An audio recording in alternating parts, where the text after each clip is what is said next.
Bom dia, bem-vindo ao canal Revisitando Mitos. Desculpem pela voz inicial, mas acho que agora já passou. Esse é um projeto de autoria própria e ele tem a intenção de talvez trazer alguma coisa nova ou mesmo alguma coisa velha a respeito dos mitos já muito tratados de algumas deusas e deuses. E eu decidi começar por Hecate por ser um devoto fiel a ela e por ter recebido um pedido da deusa, em que ela literalmente, assim, é difícil falar sobre essas coisas sem parecer meio louco, mas ela me solicitou, digamos assim, né? Eu estava indo trabalhar, dirigindo, bem tranquilo e senti aquela coisa, aquela vozinha aparecendo assim no peito. Quero que você conte os meus mitos, né, na verdade, porque eles são muito mal tratados em língua portuguesa. Então eu decidi fazer uma série de vídeos relacionados com os mitos maiores de Hecate, ou seja, os mitos contados por Hesíodo, e eu depois farei alguns outros vídeos conforme a minha disponibilidade de tempo a respeito das representações de Hecate nos seus hinos, que ela aparece no hino órfico, no hino a Deméter, enfim, nas medidas das possibilidades. Eu vou tratar do tema com muito carinho, com muita delicadeza, e qualquer acréscimo, qualquer dúvida ou qualquer comentário crítico, qualquer coisa do tipo, seja feito aqui nos comentários do YouTube. Vocês podem, sintam-se livres para comentar qualquer coisa, fazer qualquer observação, porque isso sempre será bem-vindo. Eu acredito que o conhecimento é uma ferramenta muito importante no nosso desenvolvimento pessoal e espiritual, e que acrescentar qualquer coisa, né, no debate é uma bênção, literalmente. Então eu nomeei esse primeiro encontro como as possíveis origens de Hecate e sua representação na teogonia de Hesíodo. Eu vou falar mais nas possíveis origens a respeito do nome de Hecate, e suas divergências entre os comentadores. E depois eu passo direto para a representação da Hecate propriamente dita, na teogonia de Hesíodo. Então vamos lá? Diferente assim do que nós estamos mais ou menos acostumados, não tem um consenso a respeito do sentido último do nome de Hecate. Tem variações bem radicais. Um estudioso de Hecate escreveu um artigo de Hecate of the Theogony, diz que Hecate significa aquela pela qual as promessas e as vontades são feitas, mas é no sentido de como Hecate como uma intercessora. É mais ou menos como se ela fosse uma espécie de, vou usar um vocabulário mais simples, e assim, não, simples não significa pobre, nunca confundam isso, mas é como se ela fosse uma espécie de santa pela qual a gente reza para interceder em certas situações. Então Hecate teria esse significado, e ele apresenta bons argumentos relacionados a isso. E não só ele, como outros autores que ele cita junto, que são esses aqui: De Rossi, de 1985, Neitzel, Walcott e o Clay, né? Na verdade, ele cita, ele faz uma citação dentro da citação que a gente chama isso de apude, né? Quando você cita outros autores, e aí você não pega a fonte primária, você vai direto e cita por, é, sem consultar a obra principal, mas verifica-se que tem pelo menos 3 autores que pensam que Hecate tem esse significado. Já Carol Mooney dá 3 sentidos, pelo menos, para a palavra Hecate. Primeiro, Hecaton, que seria o número 100, mas como nós não encontramos nenhum respaldo, nenhuma associação a deusa é o número 100, ela diz que isso parece não fazer muito sentido. 2. Vontade. Também a gente não encontra uma característica muito ligada a Hecate e a vontade. Ela nunca foi considerada deusa da vontade ou do ímpeto, de seguir alguma coisa, alguma diretriz. Não que isso não possa estar presente no seu culto pessoal, na sua gnose pessoal, mas, enfim, não de modo geral, né, generalista, a gente não observa isso. E por último, ecas, que é um adjetivo que significa longe, e dele se derivam outros adjetivos. Hécatos é um epíteto atribuído a Apolo por Homero, e dada a relação entre Hécate e Ártemis como deuses ligados à lua, não só isso, mas como alguns outros fatos, primeiro por elas serem primas, a situação da lua, né? O fato de Ártemis e Apolo terem nascido na ilha errante, que é formada pelo corpo de Astéria, mãe de Hécate. Essa hipótese parece ser bem provável. Então, dado todo esse desenvolvimento mitológico, apresentar Hécate como aquela que atua de longe não me parece ser muito uma coisa distante, uma coisa distante é ótimo, porque já que ela que atua de longe, né? Não me parece ser uma coisa impossível. Isso é respaldado também pelo livro da Márcia Silva, da Bruxaria Catina. Ela coloca que Hecate é aquela que atua de longe. Eu acho que nas nossas gnoses pessoais a gente tem não sentimos a Hecate tão distante, né? A gente sente uma Hecate acho que bem próxima de nós, pelo menos comigo, mas eu acho que pelo que eu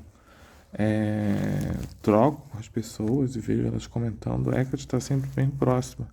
Então esse que aquele atua de longe, eu acho que tem que ser levado assim, quase que como uma metáfora.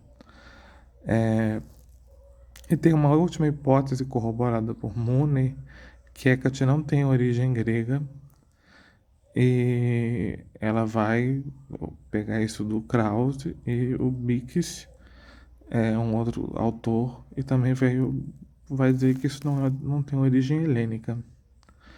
E por último, segundo a Judica Ailes, Hecate significa influência de longe. Ou seja, tem uma pequena diferença semântica aqui, mas ela é importante para a gente entender algumas coisas. Parece que não é nada, mas é alguma coisa.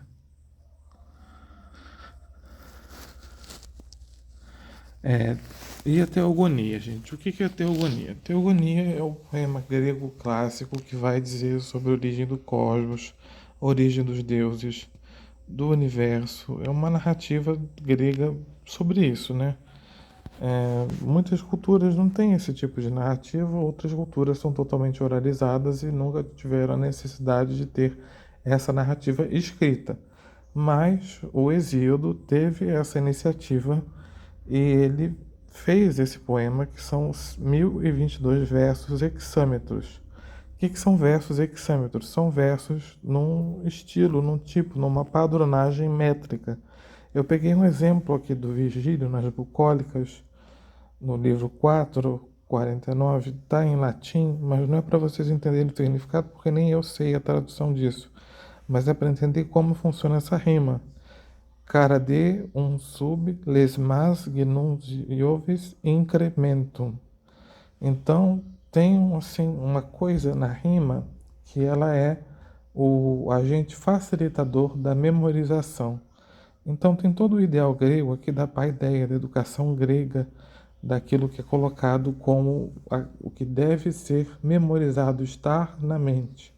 Os aedos recitavam os poemas, sobretudo a Ilíada e a Odisseia, mas acredito que a Teogonia também.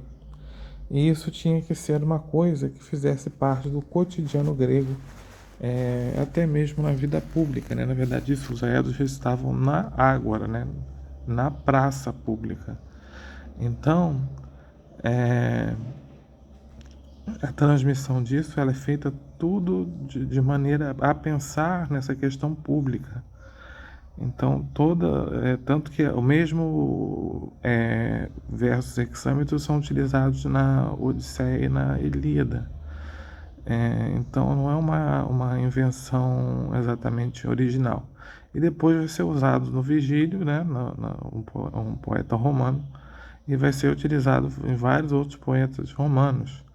Então, isso é uma coisa que permanece durante um longo tempo, sei lá, acho que por um milênio quase. Tem uma tradição nisso, por trás disso, que é essa tradição, primeiro, relacionada à memória, né, por conta da educação e pela dificuldade da escrita, e segundo, depois, pela própria tradição estética que isso inaugura, porque, sem querer ou não, isso vai inaugurar uma tradição estética. Mas não vamos nos ater tanto a esses aspectos tão técnicos, porque eles não são tão importantes nesse momento. A genealogia de Hecate segundo a Teogonia. Por que isso é importante? Porque, assim, para entender talvez algumas coisas, algumas atribuições dadas a Hecate, é interessante entender de onde ela vem na sua origem material, entre aspas, né? Já que ela é uma deusa, ela não tem essa questão exata. Mas, seguindo a teogonia, ela é filha de Astéria, a deusa das estrelas cadentes, e talvez das divinações noturnas, como a oniromancia, que é a divinação por sonhos, a astrologia, e Pérses, o destruidor sábio. Muito pouco é falado sobre Pérses, a não ser que ele é de fato um destruidor, mas ao mesmo tempo muito sábio. Então já tem ali dizendo que, opa, ela tem uma relação com a adivinhação, com as estrelas, ou seja, com o céu, e com a sabedoria, sim. Ela é uma deusa que não é da sabedoria, mas é uma deusa relacionada a alguns aspectos de. Como eu posso falar? Ela é uma deusa sábia, ela sabe o que faz, entende? Ela não está ali à toa. Ela não é. Claro que nenhum deus está ali à toa, né? Mas ela tem esse aspecto desenvolvido com relação à sabedoria e ao conhecimento. Sua tia por parte de mãe Eleto, deusa ligada à maternidade, mãe de Apolo, deus ligado ao sol, aos oráculos, cura e à beleza masculina. E Ártemis, ligada também à lua, aos nascimentos, à caça, protetora das mulheres e das crianças, Corotrofos, epíteto que ela compartilha com Hécate, além da associação com a lua. Apolo, se eu não me engano, também tem esse epíteto Corotrofos, que é o cuidado com as crianças e com os jovens. Eu vou falar mais à frente sobre esse epíteto porque ele é muito importante. Por parte de pai, seus tios são Palas, deusa titânica da guerra e da batalha, e seu tio Astraios, deus das estrelas e dos planetas ligados à astrologia. Aqui novamente aparece ela sempre conectada a um aspecto meio que divinatório ou aos céus. Seus avós maternos, Febe, sua avó, deusa do intelecto brilhante, ligado ao oráculo de Delfos, ao qual foi concedido Apolo, e seu avô Zeus, ou Queus, responsável por segurar um dos 4 pilares que separavam a terra do céu, pilar sul. Está associado à inteligência, e sua história está detalhada no mito da castração de Urano, orquestrada por Cronos. Seus avós paternos são Crion, o deus Titã responsável por segurar o pilar norte. Está associado ao carneiro. A tradução do literal de seu nome é a constelação de Áries, o signo, né? Também é associado a constelações de modo geral. Sua avó é Euríbia, deusa da fúria do mar, apesar de ser parcial, dividida com Poseidon de maneira desigual. Aparentemente, ela tem interações com outros aspectos sazonais do clima, o poder dos ventos e o ascender das constelações. Ao traçar a genealogia de Hecate, temos algumas pistas sobre a dimensão daquilo que ela pode ter herdado, sobretudo de seus avós. Sua mãe, associada com o onirismo e a adivinhação por sonhos, seu pai, a sabedoria e a destruição. Seus avós, a relação com os mares e a sua fúria, a relação com as constelações, ou seja, com os céus. O intelecto brilhante também vem por via de sua avó materna, tal qual os dons proféticos, e a inteligência mais uma vez reforçada pelo avô materno. Resta saber sua relação com a terra.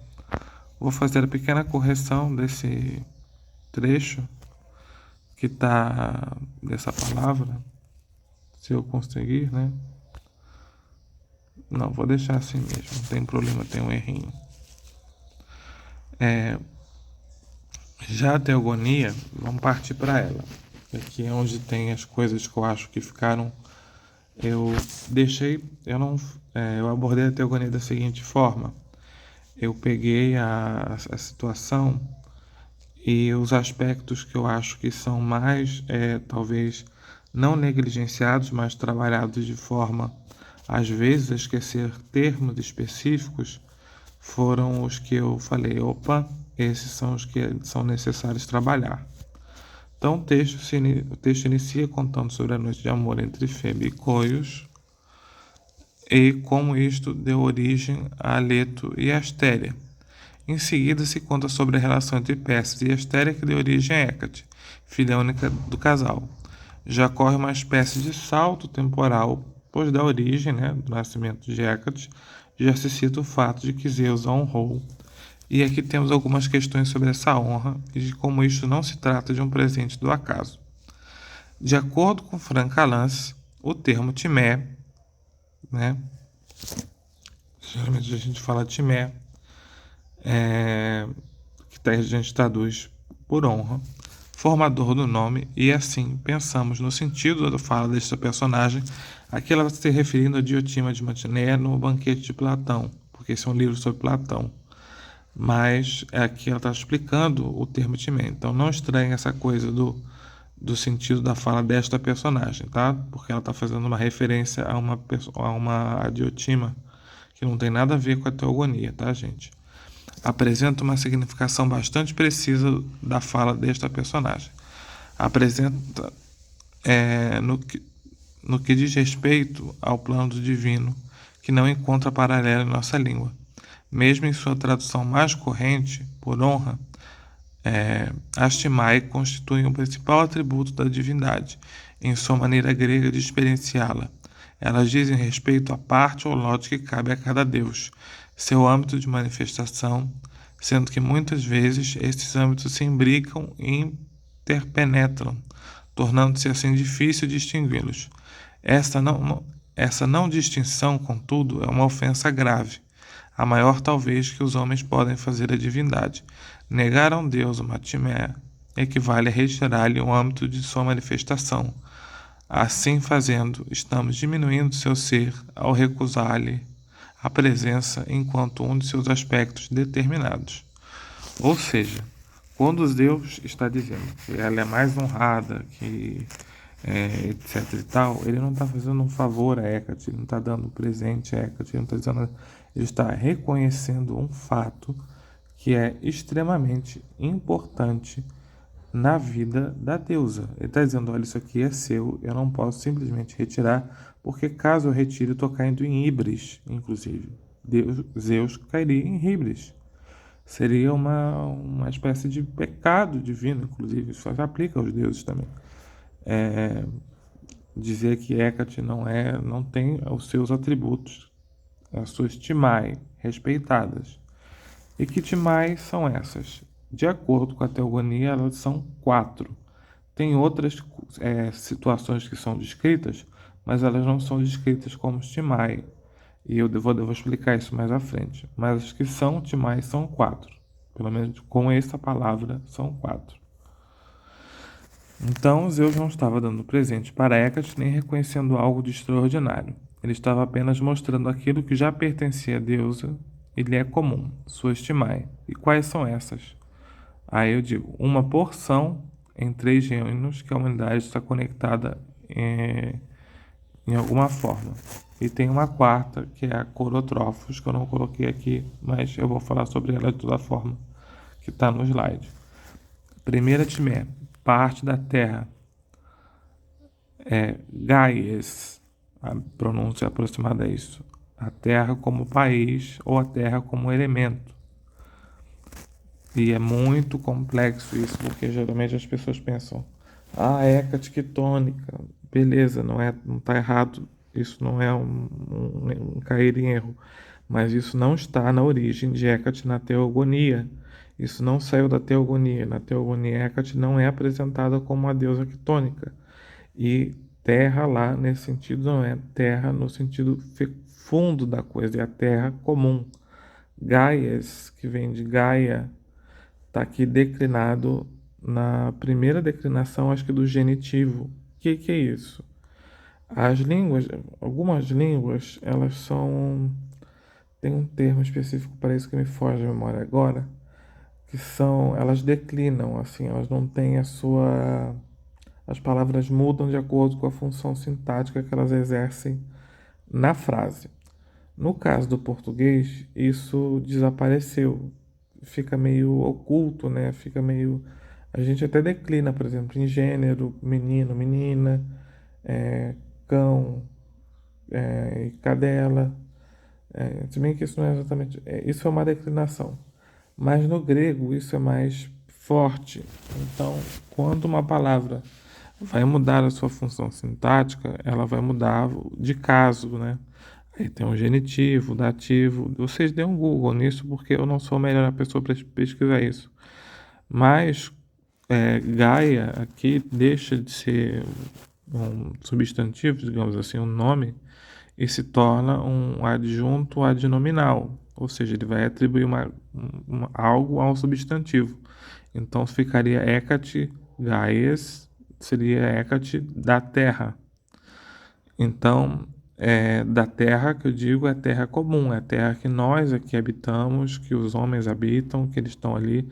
Não é a terra como um lugar fundo, profundo, ou a terra lá dos espaços infernais, digamos assim, entendendo o inferno como submundo.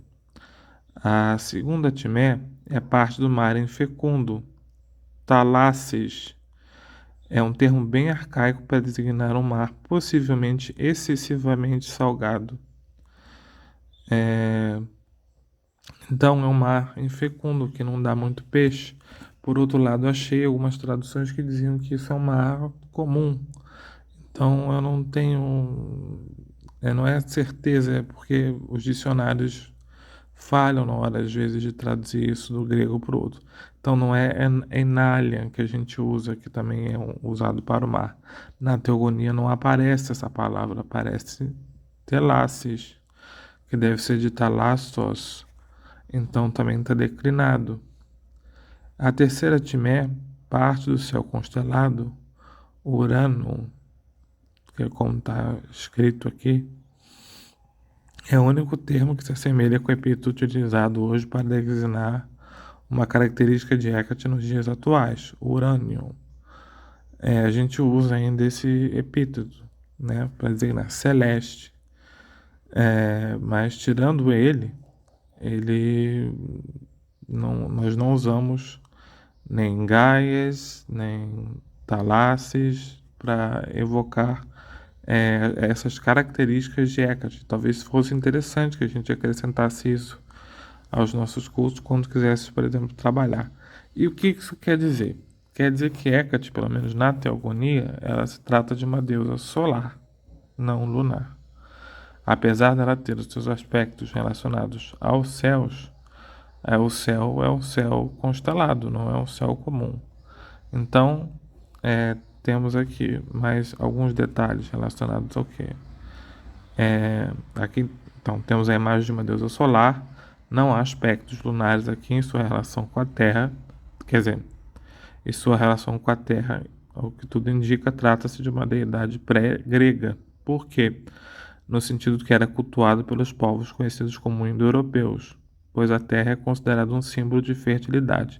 Deusas associadas com a fertilidade geralmente são conectadas com o elemento terra, tal como Deméter. Contudo, Hecate não parece ser lembrada como a deusa da agricultura.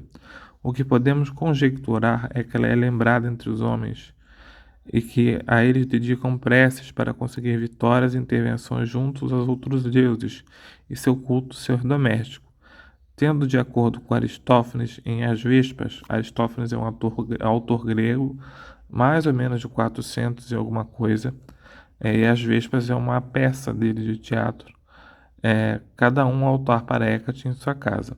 Contudo, o texto de Aristófanes é do século V antes da Era Comum e até a agonia de 600. Também podemos associar Hécate aos animais de cultivo, que parece fazer algum sentido quando no trecho das linhas 440 da Teogonia se sugere que ela aumenta o estábulo junto ao deus Hermes. Hécate é retratada como a deusa próxima da humanidade, a quem os homens recorrem para conseguir sorte na guerra e nos jogos. Ao menos é assim que Hesíodo a vê. Contudo, isso não se trata de nenhuma timaia específica, e sim apenas de um reconhecimento da divindade da deusa por parte dos homens, e talvez por próprio do escritor da Teogonia. Os pescadores recorrem a Hécate para que interceda por eles. Assim, Poseidon garantiria uma boa pesca e também os navios podem navegar em paz. Mesmo a deusa tendo aspectos marinhos, ela não é lembrada na própria Teogonia por eles.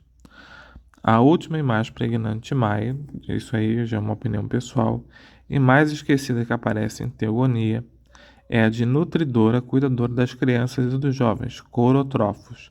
Este é um epíteto, na verdade, uma Timai, compartilhada com Artemis e Apolo, e diz sobre o cuidar das crianças jovens e nutri-los. Aparece no finalzinho do hino em 450, nas linhas, né? Possivelmente pronúncia Corotrofon. Na magia é sempre chamado quando precisamos do auxílio da deusa com crianças ou jovens que precisam de ajuda de alguma forma, seja por saúde, comportamento, etc. Então, assim, o que a gente tem aqui de... Hécate seria deusa de quê? Seria deusa da terra, do mar e dos céus, mas da terra comum, do qual os homens habitam, dos céus, do céu estrelado, constelado, desculpe, do mar infecundo, ou seja, um mar que não dá para peixe, e cuidadora das crianças. Então ela tem esses três aspectos que são muito importantes e muito... Três não, desculpem, quatro aspectos. Então ela seria deusa disso, de acordo com Hesíodo. Não tem nenhuma ligação com magia, não tem uma ligação com o inferno, não tem ligação com nada do qual ela é conhecida hoje, do qual ela é venerada hoje. Então, assim, para vocês verem que no desenvolvimento da deidade há uma mudança radical em seu entendimento. Aqui ela é entendida de uma maneira totalmente diferente. Total. E isso é, assim, um divisor de águas no culto de Hecate. E por que eu fiz esse vídeo? Eu fiz esse vídeo para mostrar que as coisas nem sempre são conforme a gente não exatamente vê, mas como a gente imagina. Porque se a gente não estuda os mitos, que eu acho até mais interessante do que às vezes a gente estudar os grimórios de alguém, ou não que a gente não deva estudar os livros escritos sobre os deuses, mas porque muita coisa é gnose pessoal não verificada. O que é isso? São as experiências que as pessoas têm com as divindades. Elas escrevem um livro, esse livro elas decidem, né, publicar e estão compartilhando ali as suas experiências pessoais com os deuses. E ok, mas isso é pessoal. Você que tem que construir a sua imagem com a sua imagem primeiro, né? E o seu culto particular com a divindade para poder traçar o seu caminho com a divindade. Ela vai te dar o seu caminho, né? Não precisa você saber o caminho dos outros, não necessariamente. O seu caminho é seu, ninguém pode tirar. Cada um tem um caminho único. Cada um vai desenvolver coisas únicas com Hecate, seja com Artemis, desculpe, com Apolo, com quem você desejar cultuar. Então, é muito importante que você conheça os mitos de uma maneira mais aprofundada do que em primeiro lugar. Então, se eu pudesse dar uma dica, estude os mitos. Depois disso, você vai desenvolvendo um culto seu privado, muito particular, e você vai observar e você vai ver que seu desenvolvimento vai dar um salto.